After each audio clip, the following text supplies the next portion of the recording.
3, 2, 1. We've joined Lethbridge-Stewart as he does a prison bake. Prison bake? You know, a cake with a file in it. It works. Let's try that again. Traveling the Vortex.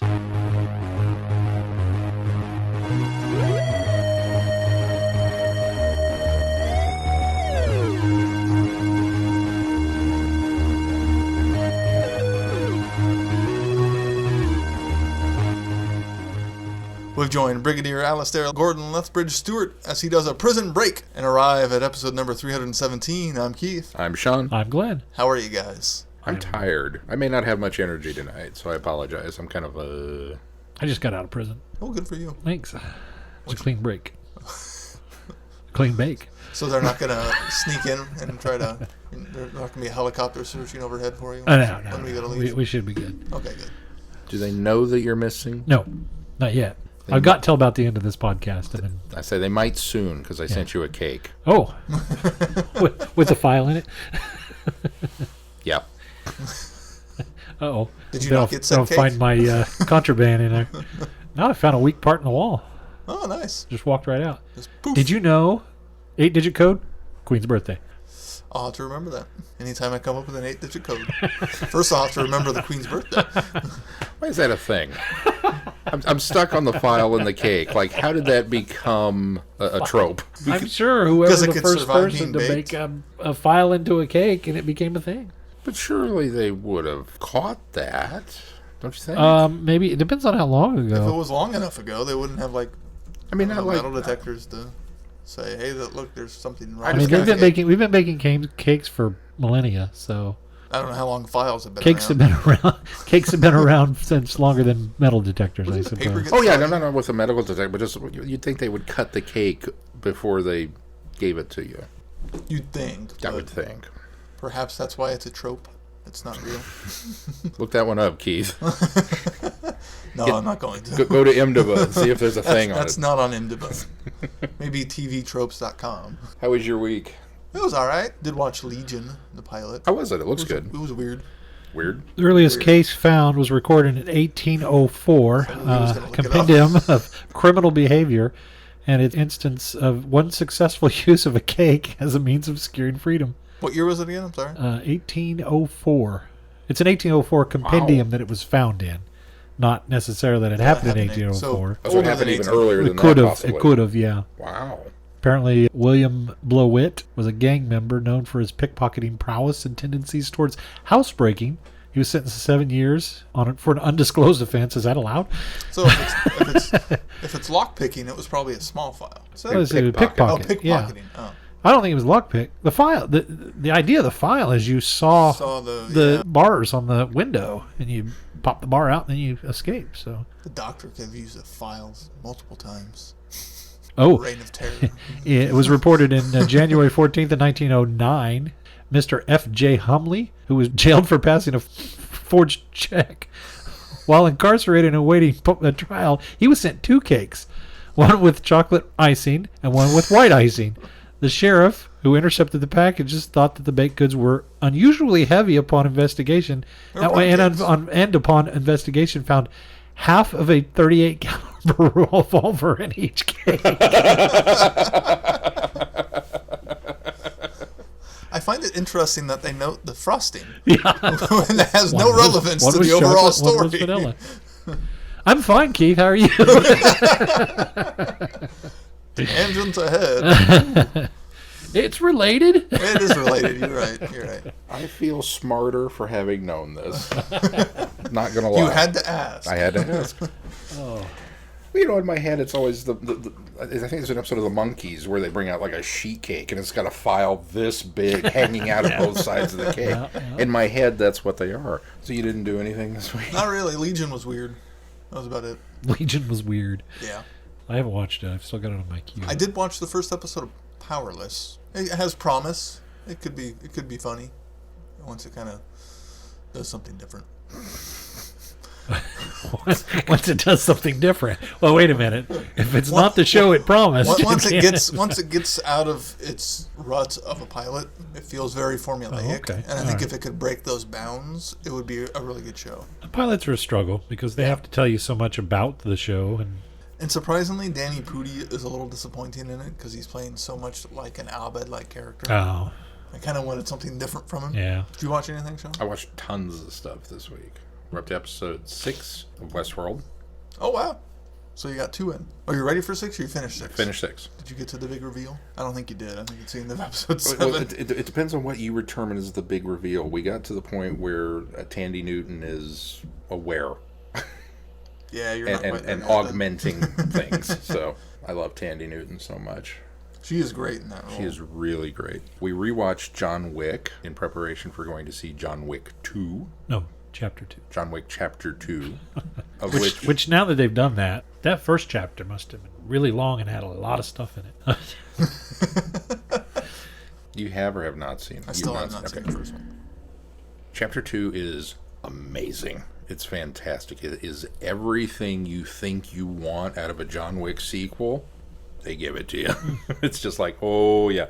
So there's a lot of cheering and fist pumping, and that was cool, and the stunts are great and very well choreographed. And I like the color palette of this one. The first one's a little monochromatic, and this one's got a much wider range of visual going on. They do a great job with the world building and kind of expanding on the Assassin's Guild and all this kind of stuff that's set up in the first one. Let me be contrary here to you.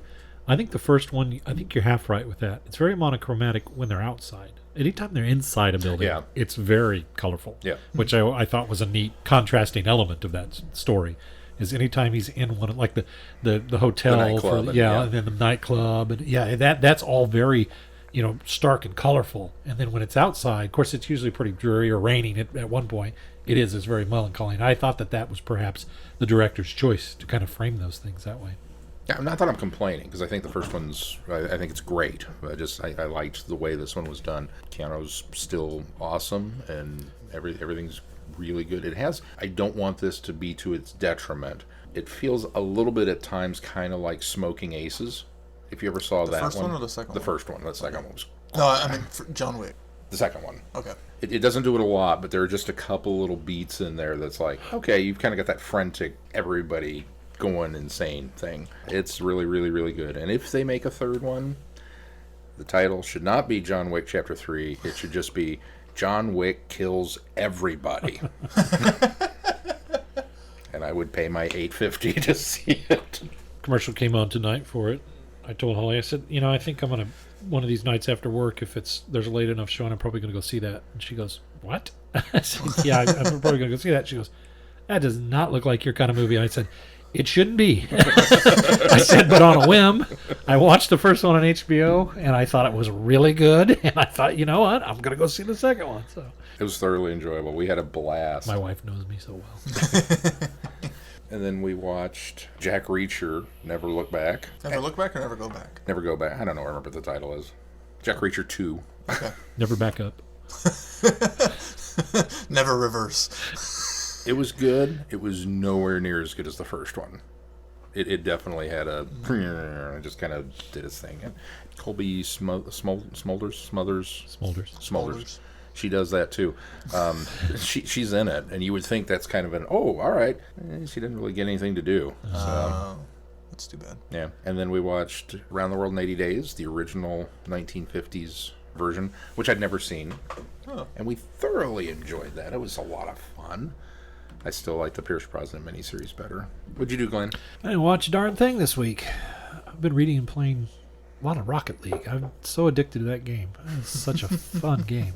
Do you own it? You don't own it? I don't know. I think you'd like it. It's there's nothing to it. It's your basically remote control cars running around trying to hit a giant ball into a goal. It's like soccer, but it's a blast. Man, it's so much fun. We've been watching a lot of tabletop. Holly and I have, just to kind of get some ideas for games, and we saw one on there called Forbidden Desert. We watched them play that. We were intrigued by it, and Holly just on a whim was out, and she picked it up. She saw it in the store and picked it up. I was like, all right, cool. So we played that. We've played that a couple of times this week. It's fun. It's a lot of fun. Tonight, while I was at Walgreens, I picked up 2 more games that I'd seen on tabletop. I picked up Love Letters and Match. dice match, maybe? I can't remember. Anyway, it's a real simple game. You just you flip 3 cards up and you roll dice and you try to match the combos that are on the cards. It's real simple. In fact, that was one of the reasons I picked up it, because the kids can pick up on it. It's like Yahtzee without the set nature. Yeah, of you don't Yahtzee. have a set nature. It doesn't have anything to do with hands. It's a blast. It's a lot of fun. We didn't get to love letters tonight because Mason had to go to bed, but that's one we'll plan for next week. So We do have just over 100 pages left in Harry Potter and the Order of the Phoenix. No, I better hurry up and get back to it. I stalled out on Cursed Child because of Lethbridge-Stewart, so now I can pick Cursed Child back up. I'm a third into it. Well, let's move on to news then. Okey-doke. Lethbridge-Stewart line has announced a bunch of novellas that will be coming out through the next year, all in hardback form. So first up is The Life of Evans, written by John Peel. Then it will be released in March. As the title suggests, the novella sees the return of Evans. I'm excited, Yeah, me too. especially after reading the Christmas one. Yeah. But I'm tipping my hand there a little bit. The book also includes a bonus short story written by Robert Mamone called Time and Time Again, and it serves as a sequel to Time Lash and a prequel to the forthcoming spin-off Travers and Wells, revealing more of that mystery that was first seen at the end of Time Squared. Ooh. Travers and Wells will be a new novella series coming down the line. This also excites me. There are still 2 more books in this novella line, including Day of the Intelligence, written by Andy Frankham-Allen, to celebrate 50 years of the Great Intelligence, telling the official origin story fully authorized by Heisman and Lincoln. Nice. Finally, The Flaming Soldier, written by Christopher Bryant, will be released in July, commemorating the World War II hero Eileen Younghusband. Each novella will be strictly limited to 400 copies, and of course they can be pre-ordered separately or as a bundle at a discounted price. Very cool. And I think it's around $35 if you live in the UK on the bundle. I think it's around it's almost $50 in the US. I think if you buy bundle, you get shipping for the UK for free. I'm not aware if that's the case with the It's US. a bit more shipping to come over here. yeah. So. But if you're going to buy them, it's the bulk way to do it is the way to go, even if you're in the US, because that's $50 for 3 books, whereas if you spread them out, I think they're around $16 a piece. So, And these are the first of the Lethbridge-Stewart line that are getting hardback covers. All the others have been paperback. This is a hardback. Is it still considered paperback when it's kind of the oversized? Aren't those called soft covers? I think Is soft that the official cover. termination Yeah, for it? I think so. Termination, designation. What's the word I'm looking for? delineation, Terminology. Pick a word, insert here. Yes. subjugation. I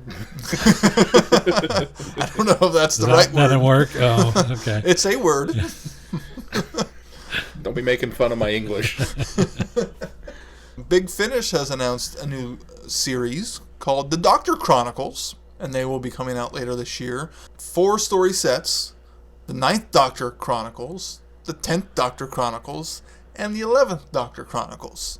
All new stories with narration from Nicholas Briggs. So it's kind of an audio go type format, and they will include other actors, like the 9th Doctor will have Camille Cordry and Bruno Langley. Jackie and Adam, for those of you Yes. that are not up on your actors. The 9th Doctor Chronicles will be released in May. There will be more information in all 3 volumes in the coming months for the rest. And Nick did such a good job with the 9th Doctor's voice anyways in that one Destiny of the Doctor story. That'll be exciting. Another bit of news, if you saw the video that we shared on our Facebook page, Missy is returning for Series 10. If anyone's surprised by that. I really thought this was something we knew. Our last bits of news are some convention news. British Fest has announced Fraser Hines as a guest will be coming.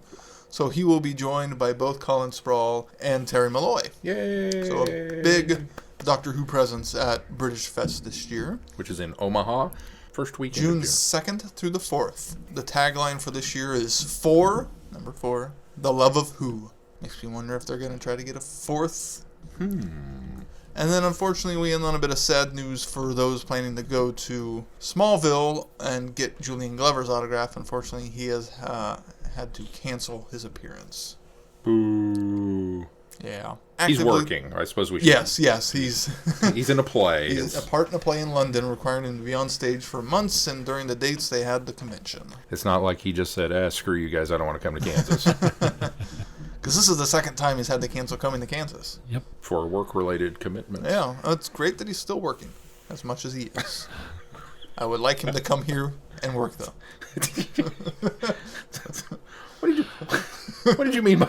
It's great that he's still working. What, at his advanced years? Oh, What was just the, that what he's was the doing so follow-up much statement stuff. for that? That's why I added as much as he is. Because I realized, as I was saying, it was not coming out right. Foot was going in the mouth. One part of your brain going, wave off, wave off. Yeah, pretty much. So that's it for news. Let's move on to feedback. Feedback. I screwed up the snaps there. Jazz hands. New listeners are going, what the hell was that?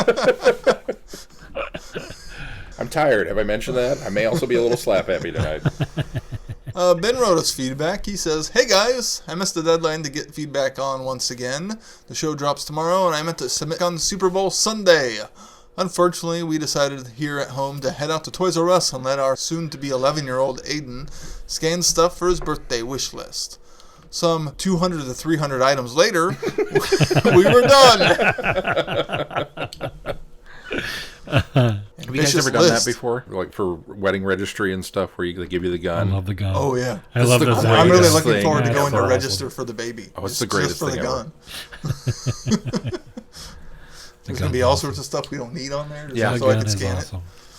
I think I'm just going to have a stuff Sean doesn't need party. And I'm just going to go register for things so I can play with the gun. Maybe I'll get something. You can set up a registry on Amazon. It's just not as fun. Excuse me, where do you keep the cars? Beep. He continues, "Then it was off to Mom's to help around her house before heading back home. Once there, I quickly stained the second of 2 bedside tables I had been working on for the wife and I. Nothing fancy, mind you. I like to build my own stuff when I'm able to. Then it was off to the brother-in-law's to watch the game. The first 3 quarters were a bit humdrum, as the game was quite one-sided at that point. A little bit. So we decided to have an impromptu Nerf gun fight. Anyhow, sometime very late that night, I had the light bulb go off finally and realized that I had forgotten to submit my feedback to you guys. So here's what I had previously. Glenn, yes, I was being Facetious. thank you, in my moaning the fact that my flu shot was broken. That came out of hearing Sean on the show make that same joke and subsequently seeing his Facebook post containing the same said jokes. Keith, you've gotten a reprieve in your reading of the Game of Thrones series. I've chosen to start the Tom Baker autobiography next. I'm almost halfway through it at the moment. Ben, that's not starting, that's currently reading. And probably by the time I'm reading this, you're probably done. In fact, I think I saw you check in. So Ben, are you on vacation again? it must be a really quick read. I bet it's a page turner. I mean, it's quite interesting and entertaining. Tom is a confusing writer at times, though. He bops from one age in his life to another in random order sometimes. He also likes to repeat himself quite a lot. Lastly, on this topic anyhow, I've learned in reading this to be careful what you wish for. I've learned far too much of my number 1 Doctor idol to ever recover fully. Safe to say this book is not G-rated. At best, it is a strong PG-13 with disclaimers. I'd say more, but I'm not sure the average age of your listener, and I don't want to spoil it for anyone who may in fact want to read it. I'm suddenly intrigued. Ooh. He continues, staying on the subject of books, there's been a snafu here. I previously mentioned ordering the Pirate Planet from Waterstones. I thought it would be here by now. A check on my email revealed that they had a problem processing payment. As there was sufficient funds in the account, I was curious as to why there was trouble. I've ordered from Waterstones before with no issue. According to their email, they had to cancel the order because I had failed to respond. It had been a bit since I had checked. Anyhow, I went and reordered the book, this time adding Peter Davison's autobiography as well. Guess what? They had a problem processing the payment again. This time I saw the email in time and responded to him, indicating I would contact my credit union to find out what was happening. Turns out the CU had noticed a spike in fraud coming from the UK and had suspended all transactions for everyone. After speaking with me and checking on the fraud issue again, they agreed to lift the block. So hopefully this time everything will run smoothly. With the block lifted, I also jumped on the candy jar ordering I had planned. I subscribed to this year's main range Lethbridge-Stewart books and pre-ordered the 3 limited run hardback books beginning with The Life of Evans. With all these books coming and the ones I have already, it's going to be a Who Dominated Goodreads challenge this year. Nothing wrong with that, Ben. Nope. I do plan on mixing in a fair amount of non-Who related books, though. I'm also trying to spread my wings, so to speak. My forte in reading is fiction, specifically sci-fi fiction. This year I'm trying to do more reading outside that area. Autobiographies and other non-fiction books are on the schedule, and as I previously mentioned, have already been read. In other news, my 13-year-old boy got himself a dog today. He picked her out weeks ago and was able to bring her home today. Before letting this happen, he had to agree to fully finance and take care of the dog. This is a test of his responsibility and maturity. So far, he's done well. He's worked very hard to earn the money and get the dog and all the supplies. He named her Bailey, after the dog from the movie In A Dog's Purpose. A good film, by the way. The video making the rounds showing the apparent abuse of this on the set of one of the dogs was very cleverly edited by PETA to look bad. The full video shows a much different scene. If this kind of movie is your thing, I would recommend it. Bring tissues, though. Uh-oh. I could tell that just from the trailer. There's a certain amount of that, speaking of tropes, oh, there's a dog movie coming out. I'm sorry, but ever since Old Yeller, I bring the tissue. Or just avoid the movie altogether. Yeah. Where the red friend goes. Oh, I love that book, though. If you want to see a picture of the dog, he tweeted at me. So, Ben's Twitter page, @TimeLordBen, and take a gander. It's a cute dog. Looks like a black lab. Aw. Yeah. Thank you, Ben. Yeah, good to hear from you, Ben. Absolutely. That's it in feedback. There was a part of me that looked like I was going to drop the reading gauntlet on Ben and figure out what his challenge was and one-up him, and then it's probably not. Did you go and look it up? I didn't. I just listened to his feedback and go, he's way more ambitious than I am right now. And you know me, I'm a precarious reader. I read anything all the time. I've always got a book going on, but just for some reason it's like, so much reading. Ben set a challenge of 52 books. Oh, well, I'm already higher than him. He's 54% done. Oh, well, I'm not anywhere near close to that. You better step up, Sean. Ben, at your current pace, you are going to blow past like 4,000%. You might want to up that. Yeah. Wow. 54%. 28 of 52 books. And we just now started February. Well, to be fair, we're probably about halfway through February now. 28 days, we're at day 13. Oh, yeah. I forgot the shorter month. Even still, we're pretty close to halfway. Because those 2 extra days make... Wow. Hey, it matters. Big difference. Well, let's move on to our reviews then. That's a great Doctor line. That he's aiming the TARDIS for somewhere, and they're in the wrong place, and February always gives me trouble. That's a great line. Good. That's actually I'm good. going to file that away. Mind of Stone. Lethbridge-Stewart has been remanded to Woodworms Scrubs prison, and his team have no idea why. Secrecy surrounds his case, but his team barely have a chance to process anything before they are sent on a mission to Egypt. Why does it seem like Lethbridge-Stewart is going out of his way to court trouble from the prison's most notorious inmates? And what does it have to do with a well-known gangster, Hugh Godfrey? In the Potomac Museum of Cairo, Anne Travers and her team are trying to uncover the mystery surrounding some very unusual statues. One thing connects these events: a cargo transported by Colonel Pemberton and Captain Knight in August 1968. Bum, bum, bum. Not to be a broken record, but this book was amazing. That's what I'm afraid of. Is it seems like every time I read one, no, I'm not afraid of that. It's just it seems like every time I read one of these books, I go, "This is better than the last. This is better than the last, or at least at the very least, as good as the last." It's just This run, particularly this year, this run we just finished, has just been solid from nearly beginning to end. I mean, it's just great. Top to bottom, front to back. And imaginative. I mean, it's to put Lethbridge-Stewart in prison and then have that story going alongside parallel to what's happening with the rest of the gang.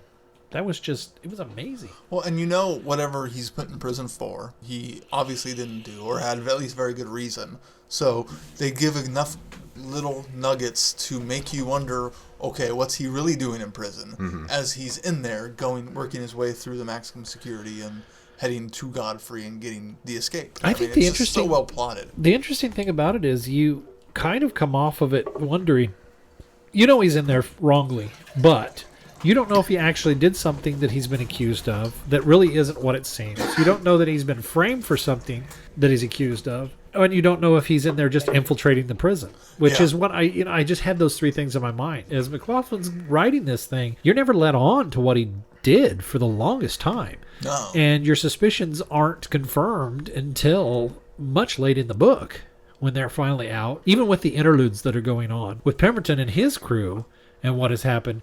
You still don't connect it to Godfrey until it's connected to Godfrey, and then when it does, see you the go, connections between you go, the duh. interludes and what's going on with Anne and all of that stuff. And you're like, oh, okay, I see what's this prison storyline, and it just comes together so perfectly. There's not a wasted moment in this book. No, not at all. Having said that, I really appreciated the fact this is also can be one of the tropes where your lead character is put in a situation that they wouldn't normally be in. While we all know he didn't do whatever he's in there for, I mean, you instinctively know that he's innocent, right? This has got to be a sting operation or something. And they don't drag that part of it out long enough for you to get frustrated with it. At no point in time when I was reading this was I going, oh, hurry up and reveal why he's in the prison. Yeah.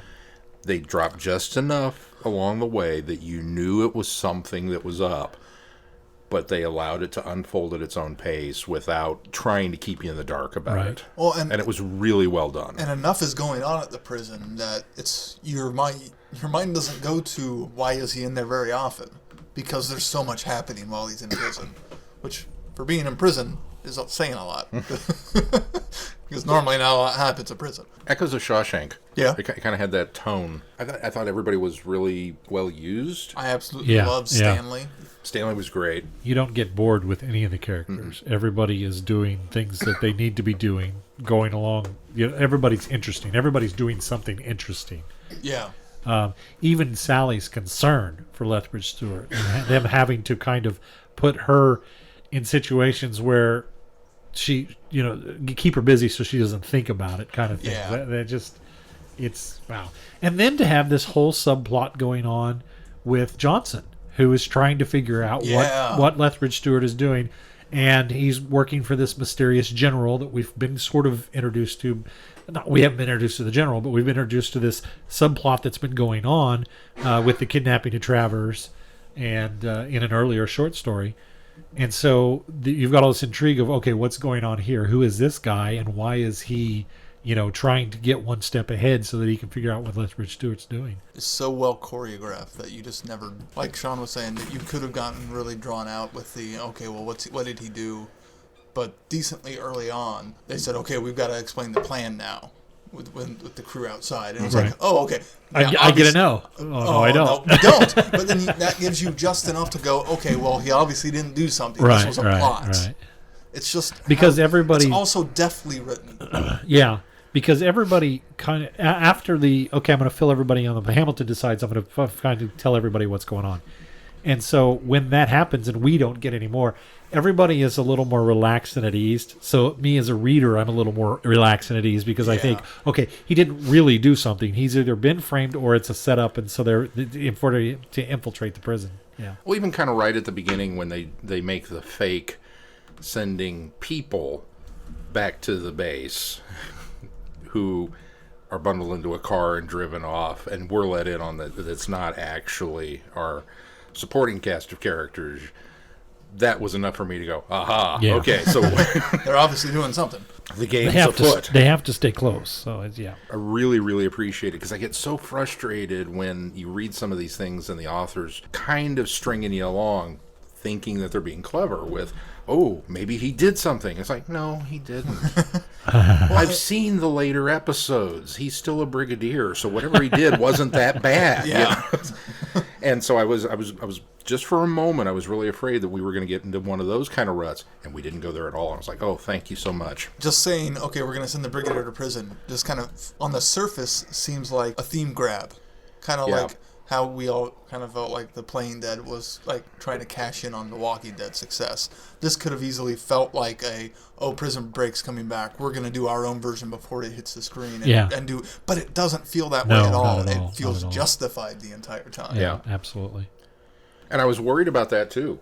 Me too. Not just the tone of it, but how are you going to make this fit into whatever narrative is going on within the larger Lethbridge universe? Because Lethbridge-verse. I'm going to coin that. Lethbridge-verse. Lethbridge-verse. Brigverse. I don't know. I'll come up with something. But it's a prison story. Well, it doesn't have aliens and extra supernatural, paranormal, and why does he have to be inside for that? So it's a very Brig-centric, man against elements kind of thing. How are you going to make that fit? And it does. It's that wonderful, as you said, Keith, the way this comes together and the way they handled the plotting and the threading and the way it's written, everything about it just clicked and worked. I don't know if I can go quite so far as to say this is the best one yet, because I really liked Grandfather and Showstoppers. Yeah. Those are still kind of my two. But this is really high up there. It's really high up there. It's just so amazingly well done. Well, and I love the fact that the alien aspect of it was so subdued also. It wasn't such a strong thing. It's there, they're investigating it, and then it kind of starts to take over near the end, but not very much. It just kind of spurs Godfrey and makes things go off the rails, and it's only like the last 50 pages that the alien influence is really strong. Mm-hmm. Right, exactly. And that's one of the things I loved about it. Yeah, I agree too. And I know a lot of people were comparing this in the Goodreads Club, or some of the early reviews that I saw were comparing it to a Bond movie. That they said it felt like a Bond flick, and as I was reading, I was like, I don't see where they're going with that comparison. I don't quite get it until I got to the end, when everything happens, and here's the Rock, and Johnston comes in, and the brig just and crushes it. And then all I could think of was For Your Eyes Only, when Bond throws the ATEC device off the cliff, and he goes, well, I don't have it, you don't have it. So I wonder if that's maybe where they were pulling that from. Right. Well, I love the fact that Anne then was like, better it destroyed than him having it. Yeah. So. Which I thought was a great character moment for Anne, too, because she could have been angry, she could have been really upset, she could have, it would have been more fuel for the I Hate Lethbridge-Stewart club. Right. And instead it was like, justified. Yeah, no, absolutely. I also liked having more Douglas and having him kind of in charge for a bit. Yeah. It was nice to have him around a little bit more. Because he's been there. It just feels like he's kind of been in the background a bit more than previous stories. And as much as I love Samson, it was kind of nice for him to step back for the story. That's one thing I'm really impressed with the line overall, is knowing which characters to plug in, which again, it seems like they've really gotten adept, especially during this last season, to know who to spotlight and who to kind of pull back a little bit. And initially, I thought I'd be kind of upset that it wasn't a Samson heavy book, because I enjoy him so much.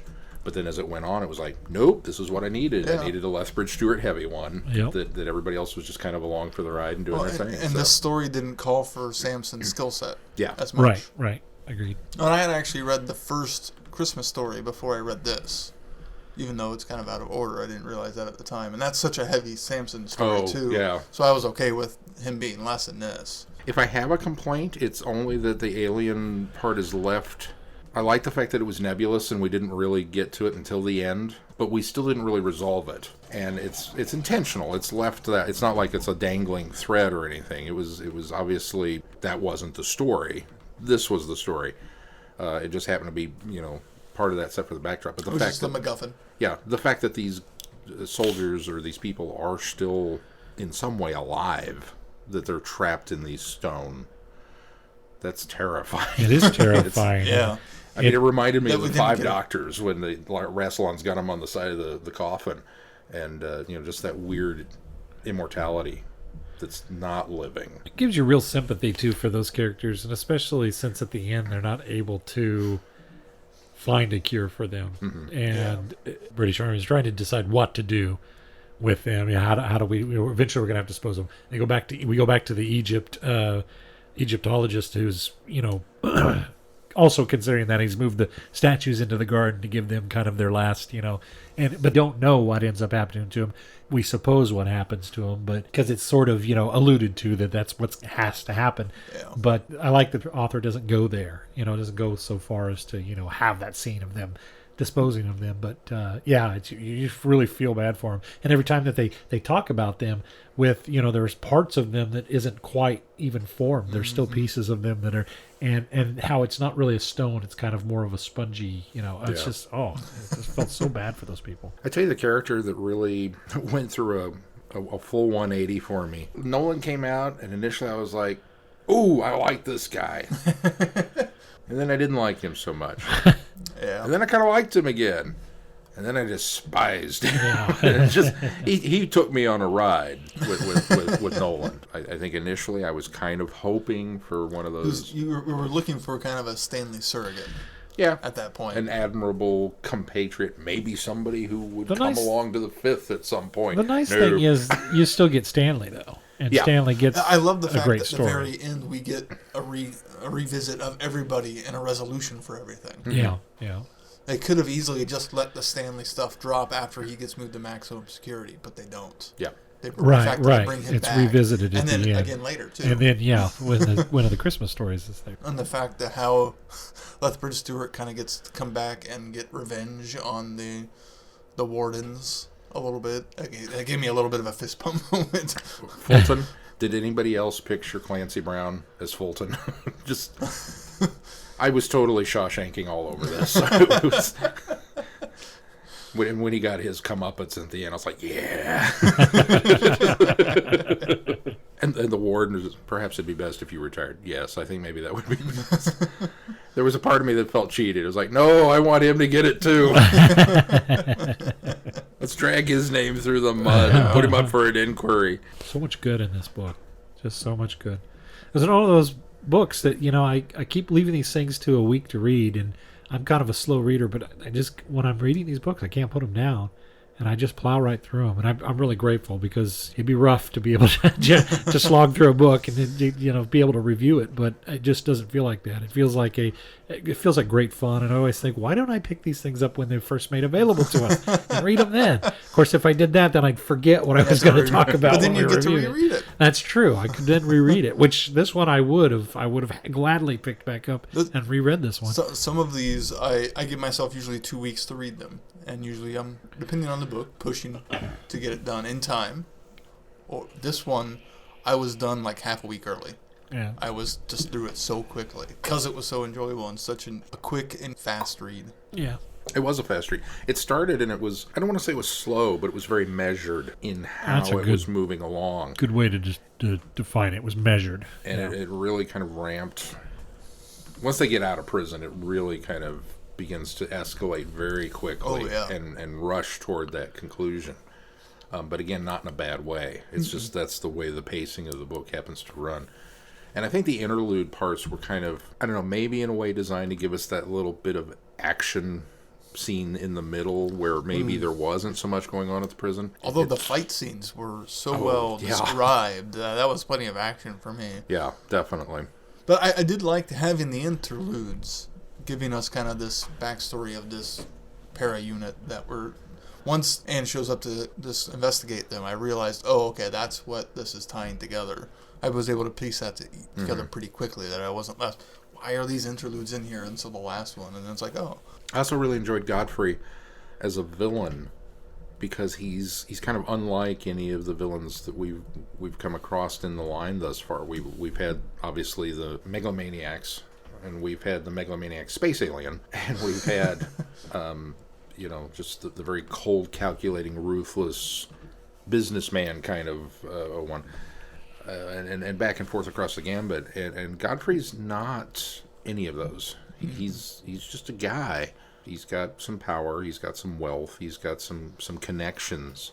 But he's smart enough to use them in ways that out benefit for him. himself villain. Yeah. More than anything else. And then just the end ends up being because of the alien influence more than anything. Agreed. I mean, he's not a 2-bit hood. He could come across that way, and he's not. I mean, he's a legitimate in the scope of the English underworld. He's got some clout there, but he also knows his limitations, and he has no delusions. Once he gets out of prison, he's going to run the show from somewhere else. Which I thought was. Because so many of these times you get into these types of villains, and they're like, "Oh, I'm going to get back at everybody, and I'm going to set up a new headquarters," and it's like, no, you're not. He was at least intelligent enough to, say, I'm going to go elsewhere. Yeah, but it was understated, and it shows you why he is the boss. Is Yeah. because he's smart like that. Exactly. Some of those other ones that I'm going to get back at everybody and set up a new headquarters, like, how are you in charge? Yeah. Well, and then when the entity takes over, and we get the separation from Godfrey to the And entity. it's such a slow development It is. to that. It is. Until Well, we get to the power it is plant. until we get to the power plant, and then it's a quick turn. And Yeah. Lethbridge-Stewart kind of cues us in on the fact that he pretty much recognizes that Godfrey's gone, that he's all talking to this entity. Great villain. There's a complaint I have. So we get to the fight scene in the power plant, which felt very Hand of Fear. I don't know if anybody else thought that or not, but I was really digging that. And I was thinking kind of Inferno, but okay. yeah, I could go with Inferno too. So here's the brig, and he's just attacking him with his fists, and The Stone Fists. but the brig doesn't have stone fists. No. That's why he kept. I see what you're saying. On the brig side, he kept kind of coming back at him. It almost feels like he's trying to box him or push him over. And I'm like, dude, you need a sledgehammer. go pull something off the wall and just. I kind of kept waiting for that leap of logic to kick in for the brig to go, this isn't going to work. I feel like I'm hitting a concrete cinder block. Well, you are. What are you doing? But I love the fact that when he does finally kind of have that realization of, oh, okay, instead of trying to get him away from it, I need to push him towards it. Yeah. Right. That's right. That's why I didn't have any problem with that fight scene, is because he came to that realization in a clever way to ultimately dispatch it instead of just trying to keep it at bay. Mm-hmm. I loved Anne clubbing the guy with the fire extinguisher. The fire extinguisher. Yeah. That was one of those moments that I kind of feel like we've been waiting for with the female cast of characters to not be the damsel in distress. And Anne once again rises to that, and get him. That was very satisfying. Yeah. The other part that felt Bond-like was the ending on the train. That was very live and let die. Yeah, I could totally see that. The bad guy coming back, and what happened? I threw him out the window. And then he just goes and passes out. And that was a great moment for Sally. Oh, yeah. Yeah. So she puts him to bed, and and then she picks up the gun and stands guard. Mm-hmm. And it's like, wow. I'm not quite sure. I expected her to be the doddering, mopping his brow, or cooing at him or something while he was asleep. And no, she picked up a gun and stood guard.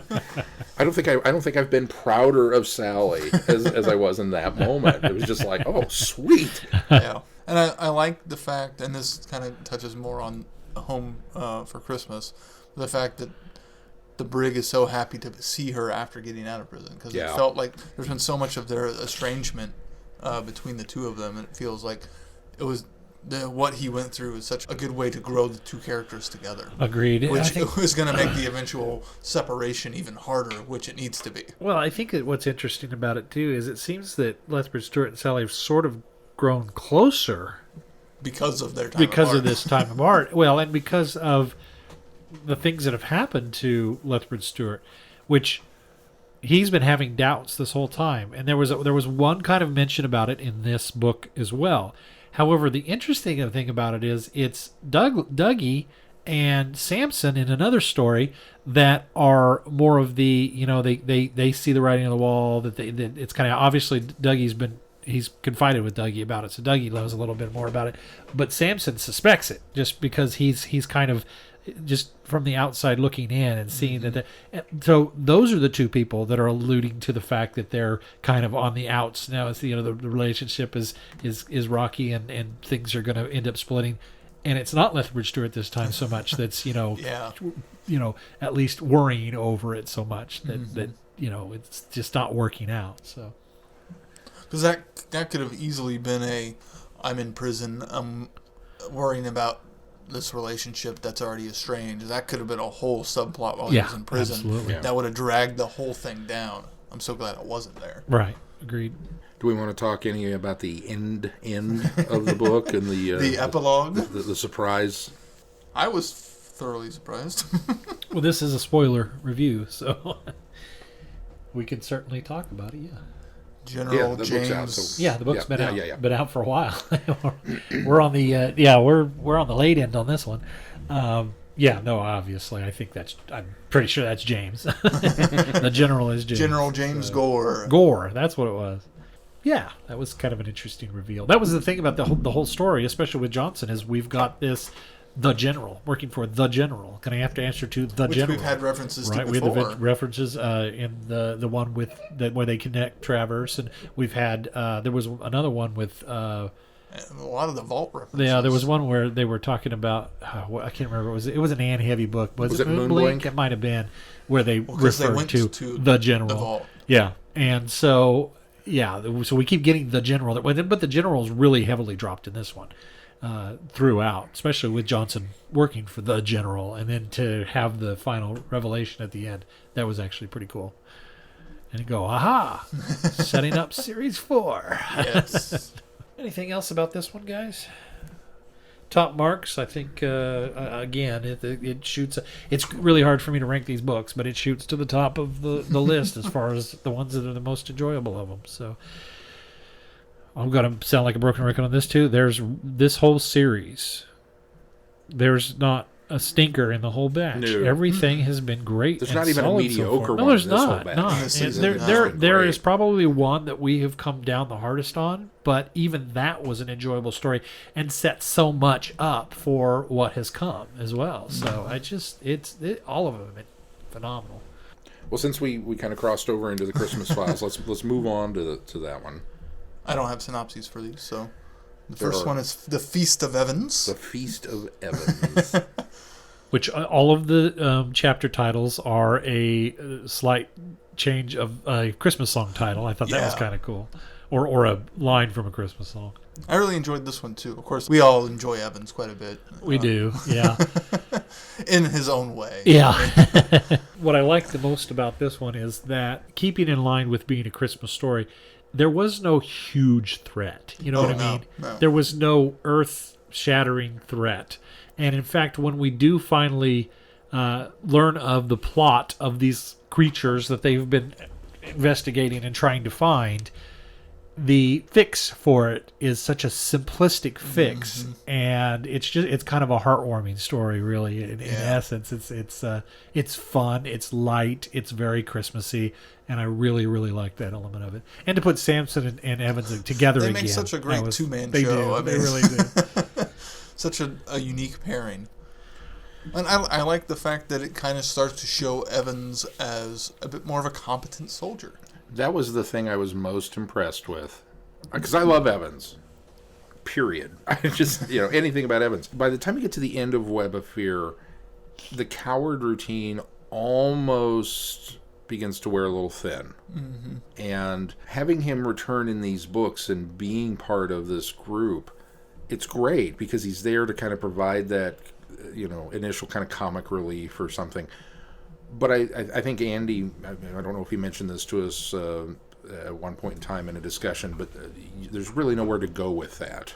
That we just you don't have anything for Evans to do. He's such a background character that it's nice when he shows up, but at the same time you can't have him show up and repeat himself. You can't have him show up and do the same thing over and over and over again, because no competent military organization would keep him around. And if there's anything that the Fifth is, they're very competent. Mm-hmm. Unfortunately, most of the bad guys are impervious to bullets, but they do what they do. They do it well. And so reading this, first of all, Simon Forward nailed Evans' tone, his speech patterns, I heard the actor from Web of Fear throughout this short story. Yep. The cadence of his speech was right on. And I think the thing that was most impressive about that is that Evans is saying some very un-Evans things. It would be very easy to nail that if it was, kind of having him repeat himself and do the same things again. But when even Evans is kind of going, well, maybe I've turned into not such a bad, soldier, or recognizing when it's appropriate to refer to Samson as something other than Sir or Sergeant Major. Even he's recognizing this. And then when, I don't remember if it was this one or the next one, when I think it's the beginning of the next one, when Samson says, I think... Young's husband is turning him into there may be hope for him. I was kind of like, oh, good. Yeah. I mean, it gives you a chance to evolve the character. Yeah. And so you don't have that stale cowardice character throughout everything. But I do remember this right. At the end of Moonblink, didn't he hand off a piece of the moon rock to one of the bad guys? Wasn't that Evans? I didn't think that was Evans. Was it somebody else? I think it was somebody else. Okay, because I thought... Okay, so it was somebody else that did that. Because, according to the wiki, he was not in Moonblink. Okay. He was in Showstoppers. Was that Johnson, maybe, that was handing it off at the end? And I just got my characters That confused. I couldn't remember, because it's been so long now since we've read Moonblink. He was giving it off to one of the guys that, the ministry guys that had come in and was funding. It wasn't even a ministry guy. They were just funding the investors. No, I think Evans hands off something in Grandfather. I think it's a piece of plant or something. Oh, it was. Yeah, it was. And it You're was right. Evans, It was wrong right? book. Okay, yeah. and it gave. Yeah, that's right. I had the wrong book. It wasn't part of the moon rock. It was the plant. Yeah. So there's still that. We still don't know what that was. Yeah. That has all the hallmarks for a great moment that we're going to get Evans kind of being built up as, cool. Oh, yeah, that's going to come back to right, bite. Exactly. I hope we don't drop that now. That's still hanging over him, though, for me. Why? Yeah, why is he doing what he's doing? So, and of course, we're going to skip over Fright Before Christmas because we actually have already reviewed that. We reviewed that last year when it came out near Christmas. In fact, I think we reviewed it in January or February, somewhere around there. It was kind of cool to have it in context. Because that one was set, we knew, down the road. Right. But now all of a sudden to get the opening of Feast of Evans where the brig's sending Samson on this assignment because I can't do it because I'm at this thing. I have to go to this thing. Yeah. And I went, oh. Yeah, I was on that's when that is. Moment of realization same night. of Cool. where that happens. Yeah. So it was nice to have that frame of context. And then all the references in the next story of the balls that attacked. Speaking of the next story, Home for Christmas. Home for Christmas is my absolute favorite in these three. It's such a nice way to kind of wrap up. It feels like an epilogue for the entire year of 1969. It just wraps everything up nicely. It places all of our characters in certain places in their linear timeline, their narrative, and then at the end bringing everybody kind of together at the end was just so nice. It was so sweet. I loved that. And I liked the fact that there wasn't a threat. No it was threat. Just them doing their Christmas stuff. Just doing their thing. We get another mention of Stanley. Stanley gets a home. reprieve to go out and spend Which makes Christmas me think with his family. Stanley is going to maybe make a bigger return later. You think so? I wonder. I wouldn't be disappointed. No, I wouldn't either. As long as Stanley was given something to do. Yeah. You can't bring him back if he's just a hang-on. He's got to have a reason for being there. But if they can find a valid reason for being there, I'd be all for it. I'll tell you right now, if he's soon to get out of prison, because they kind of alluded to the fact that he's just kind of counting his days and waiting to get out, it might be worth it to them to have somebody connected to the criminal element. I mean, he's not a really bad guy, but to have a resource in their pocket that they could use. He could end up being that kind of con-turned informant or con-turned That's what I kind of see happening more so than him joining the Fifth. Oh, yeah. Right. So if Lethbridge-Stewart has, an old cellmate in his back pocket that he can go to and utilize as well, I think that could play well out later in the Lethbridge-Stewart series. I have to be honest. I think it was the second part of the story when Sophia Montilla showed up. Yeah. And I'm reading through it, and the cats, and I'm just, who is this woman? You forgot? That was Senora. Well, she wasn't called Senora. That's why I had to go back. Well, that was her name in the book. Yeah, but I had to reread it a couple of times, and then I finally made that connection. Cat should have been Senora Sophia. Okay. The cat should have been the... oh, yeah. Totally should have keyed into it. Totally should have keyed into it. But I kept reading it going, who is this? Why do... Oh, it's Senora. Okay, yeah, now I know who this is. I think I know why this is Glenn's favorite also. Major Bartlett. Major Bartlett was at the his table. wife making an appearance. And am I incorrect, or have you been promoted? Weren't you a captain when the name was first dropped? Yeah, there was at some point, though, I think that he was promoted within the timeline. I can't remember where at that was, or if I'm remembering that incorrectly, but it seems like... Or maybe Andy tipped me off to that. Maybe he was tipping you scenes. off towards this. Maybe that's what it was. I can't remember for certain. It's hard. I get information from real world, and I get information from the Lethbridge-Stewart world, and I can't tell which one I got from where. Well, congratulations on your promotion. Yeah. Unfortunately, I suspect I have written myself out of the stories. Because if I have my name on the cover of one, I'm pretty sure I can't have it on the inside of one. Oh, yeah. Not that I'm complaining. I'm very happy with where I'm at. No, I was quite pleased that Major Bartlett shows back up. If only for a brief mention. I think And my Holly I made think an my name appearance. I think my name count is now higher than anybody I think Yeah, you're I right. think so, Yeah. at this table. Yeah. Yeah. Keep it coming, Andy. I love it. I'm enjoying it. I really enjoyed the Carry On Sergeant joke. Yeah. And it was nice to get it. Yeah. Oh, I've seen that one. But what that establishes now is that William Hartnell is actually an established actor in true. the Lethbridge-Stewart universe, which is connected to the Doctor Who universe now.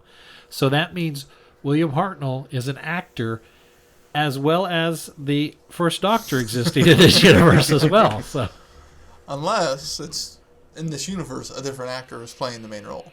well, that's true. I suppose that could be. Because we've had a lot of that very similar, but not quite there, in the Doctor Who universe. In the Lethbridge verse. I'm going to try really hard to patent that. Lethbridge verse. I like I Carry don't On think it's a patent. I think that would be a The Brig copyright. verse. but- Carry On Sergeant I like that. starred Richard Herndl.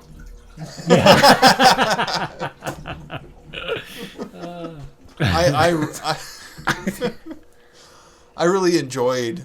I think one of the highlights of this story for me was the Travers dinner, and the fact that and Bishop is there with Alan, and just that the fact that Bishop was there with them. I don't know why it just warmed my heart. So The much. exchange, there were two exchanges in this book, in this short, that were fantastic. The Anne and Bishop, when he was talking about don't run off, and she's like, well, what if I disappeared? And they kind of did this whole thing, and then came to that moment of, oh wow, you'd really be distraught over this. That was a great evolution of that relationship. I think the reason being is because we have always seen that spark between Bishop and Anne. And we've seen it, but it's never really kind of culminated yet. Yeah. And this is the first advancement of that, as you say, the evolution of that relationship. And so it's the first time we really get that moment. And to finally get that moment, and then in this nice little encapsulated story was even better. Yeah. The second one was the Briggs Sally stuff, which we kind of touched on earlier. And I was so glad to get to that because I feel like we've had this estrangement and this awkward working relationship and the Brig having second thoughts and not really knowing where he was going with this. And again, with the gift of foreknowledge and knowing where this is going to wind up, that he and Sally are going to wind up apart. But they have to get together first. Right. And so I kind of kept wondering, well, what is the catalyst for that? When do we get to that? Yeah. And then all of a sudden we got there. And it was set up in the previous book that, the events of being in prison kind of may have helped reconcile that, and that he was happy having her and Mum together. Yeah, because Christmas. this is the first time that he's introduced Sally to Mom. Yeah. So. Yeah. And so that was a really nice moment to have and put that in there, and it helped in a way for me humanize the Brig. Yes, because if I have agreed. one complaint about the overall arc of these books, the Brig is kind of the Brig. He's kind of the wind-up soldier, and he doesn't get those really human moments. It doesn't feel like they're few and far between. They're there, but you have to look for them. But he has to be the soldier first. Yeah. He has to follow the duty. He's got to deal with the threat and whatever it happens to be. And then he gets one little moment to kind of go, okay. And this was nice little moment, but it spoke volumes within the arc of his character. Agreed. Who was it that called? Did you guys recognize that character? Was it Jemima? Is that who that was? Yeah, it was Jemima. Who is that? Do we know? From In Her Kiss. That was the girl that got shipped off to that school because she'd gotten pregnant. Oh, Yeah. okay. That's her. Okay. She was one of James's and Alistair's Okay, I was friends trying to growing up. Yeah, okay. And she was the one that first kissed. There was something in the back of Alistair. my mind going, Yeah, that was seems his first familiar, kiss. but- okay, Yeah. all right. That was the one written by Sue Hampton. Okay, that's right. It was just a really, really good story. Which, in fact, Authors Collected is how this is attributed. The And I Author wonder Collected, if yeah. each of the authors got a little chance to write a little snippet of each one. It seems like it. Yeah, it was neat. It was really neat. Just again, I'm going to gush all over this. What a wonderful way to wrap up, as Sean said, this whole year of what's happened since Web of Fear, and it's just so good. Yeah. Anything else? As it says at the end of the book, from Candy Jar Books to all of our readers, thank you for all your support in 2016. And that sums up everything. It that certainly does. I am certainly happy does. to support them because they are so very well done. Absolutely. Yes. And you don't just have to say that because you're becoming part of the writing team. I don't know. That's even a push. It seems like. All right, what do we got coming up on the schedule, Sean?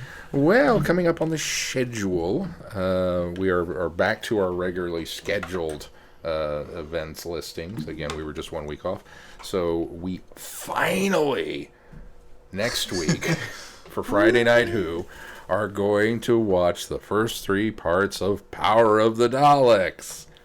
It is out. It is available in North America on DVD in a format that you can watch. I think it's even out in the UK on Blu-ray now. Wasn't it around this time too? Yes, I think it may. If it's not on Blu-ray, it's really close to releasing. That's where they're getting the color version. Yeah. It's on Blu-ray. Somebody had asked which version we were going to watch for Friday Night Who, and as always, we tend to force Keith to watch it in its original format as much as possible, and then we kind of, let you up to your own devices. In this instance, because it's black and white or color, and they're both going to be identical, they're just, whichever one you want to watch. The events are going to be the same, so it doesn't matter. And then our show next week, Titan Comics 11th Doctor Series 2, 2.11 to 2.15. So we're finishing the 11th Finishing Doctor, 11th second Doctor. season. Then we'll tackle the big finish 4th Doctor adventure, Season 2, number 5, Phantoms of the Deep. Phantoms of the Deep. So we got some 11th Doctor and some Tom Baker and Romana. And maybe K9. Although Fathoms of the Deep doesn't sound promising for K9. In Big Finish, K9's more feasible. Maybe he has a little bubble. K9 with a fishbowl on his head. K9 with a fishbowl stuck on his head. More likely. K9, what did you do? It was the cot, master. If you'd like to support Traveling the Vortex, you can do so by going to our website, travelingthevortex.com. You click on the Support on Patreon button on the right-hand side of the page, and all of those proceeds go back into this podcast. And if you are already supporting us, we thank you very much for that. You can also click through some of the links on the side of the page where it says Buy TTV Merchandise, and some of our sponsors on the side of the page. Portions of those go right into this show as well. Keith, how can people reach us? Just go to our website, travelingthevortex.com, and fill out the Send Us Feedback tab. You can also reach out to us on any form of social media. We're all there. All right, that's going to do it for this week. Until next week, I'm Glenn. I'm Sean. I'm Keith. Cheers. Good night, everybody. Be seeing you. Thanks for listening. Glenn, I think there's a cop here for you. I'm going. Can I sneak out the back I door? think I saw some Can I flashing sneak? lights. Can I sneak out the back door? Try. Take a spoon. You don't have a file? No, I put it in the cake. How many files do you think I have sitting around the house? One chocolate and one vanilla. Dismantling an AR-15. Waking in the cake. When the bullets have exploded, the more I think about that plan, the more I'm like, wait a minute. You have been listening to Traveling the Vortex. Doctor Who and all of its associated programs are owned and trademarked by the BBC. No infringement is intended or implied.